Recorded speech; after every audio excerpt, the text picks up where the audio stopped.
अस्सलाम वालेकुम दोस्तों, मेरे यूट्यूब चैनल में आपका स्वागत है। आज हम जिस मेडिसिन की बात करने जा रहे हैं वह मेडिसिन खांसी के लिए और गले में कफ़ के लिए बहुत बढ़िया मेडिसिन है। गले में कफ़ हो, बलगम हो, सर्दी जुकाम हो और सूखी खांसी हो, उसके लिए भी यह मेडिसिन बहुत बढ़िया मेडिसिन है। यह आपको कहीं भी होम्योपैथिक मेडिसिन की दुकान में मिल जाएगी। उस सिरप का नाम है 8 1।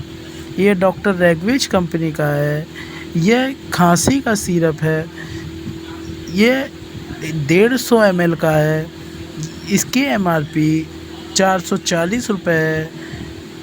इसे आपको 10-10 ml सुबह 10 ml शाम लेना है। आशा करता हूँ आपको मेरा यूट्यूब चैनल पसंद आया होगा। ऐसे ही और होम्योपैथिक मेडिसिन के बारे में जानकारी लेने के लिए हमारे चैनल को सब्सक्राइब कीजिए।